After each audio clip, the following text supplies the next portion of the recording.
Luhan's story is one of the most heartbreaking for me.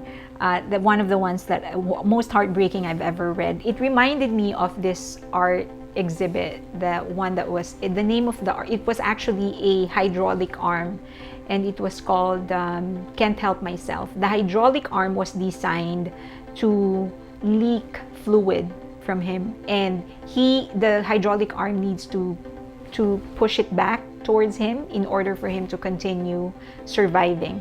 So in the beginning, you should be seeing something on your screen that shows that in the beginning, because the spill wasn't too big, he had the ability to interact with people. So he would dance, look at them, interact with them.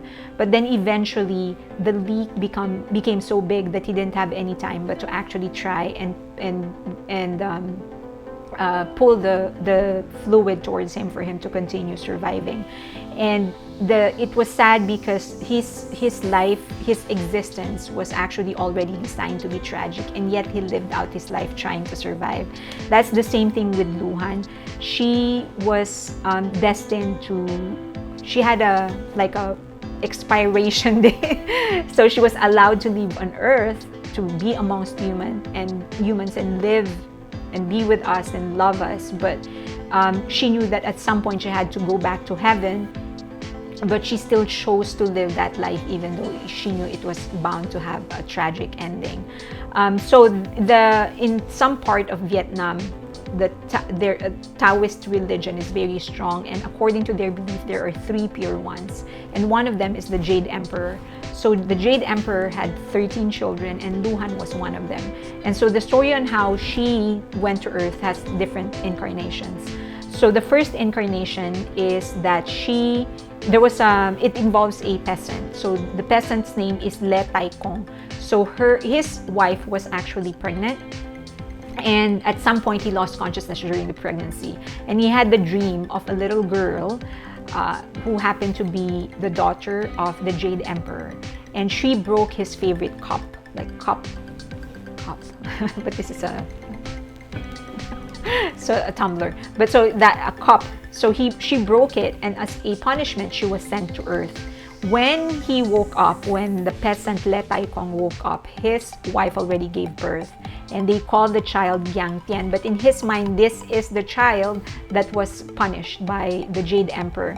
He, however, tried to raise her as righteous as he could, and he did. She eventually inherited an inn, a hotel, an inn. But the thing is that whoever courted her ended up dying.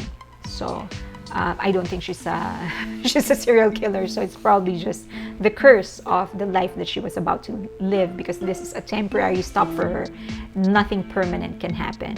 Now, another version of it involved Liu Han being born to an emperor. The emperor's name is Le Antong, so not a peasant but an actual emperor. At some point, so she became beautiful, she became very, very kind, and at some point, her father married her off to somebody else. Now, her father chose a young man called named Dao Lang. So they lived a very, very happy life until at some point she got sick for 3 straight years and then eventually died. And so Dao Lang was so heartbroken that he decided. Now, in their custom, in their culture, a year after you bury somebody, you need to exhume their body. So after a year, he exhumed her body, but her body wasn't there anymore. So much to her shock, and so Dao Lang decided that she was going to journey to an old temple, and it was a temple for the immortals, and that's where he found her. So Luhan explained to him her situation, that she's actually from heaven and that she was actually sent to earth, but at some point she needs to return to heaven. So they stayed together. They actually ended up having a kid, and that kid also became a scholar until she had to return to heaven again. So Dao Lang's heart was broken twice, and so was hers. So very, very sad, but at the same time very happy, because even though they knew the setup was temporary, they decided that they were going to live their life loving each other, making each other happy, and then it'll end when it's supposed to end.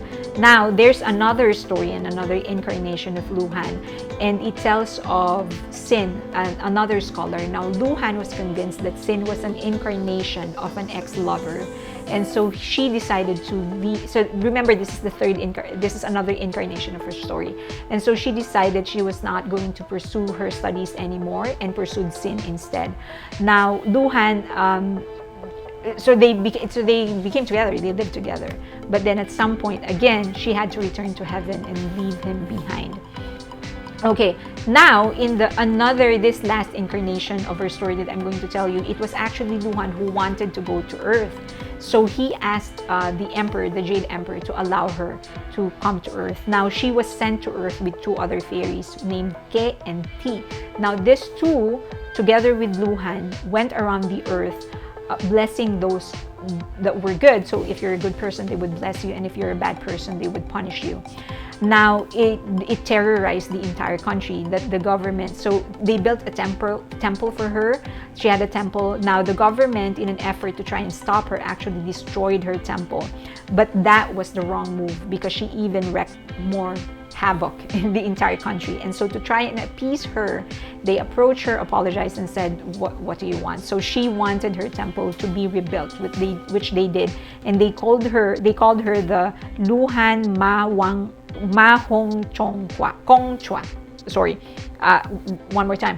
Ma Huang Kong Chua, which means the golden princess to whom sacrifices are made as to the god of war. Now, there are some people who argue that Luhan was actually a real person. That's debatable.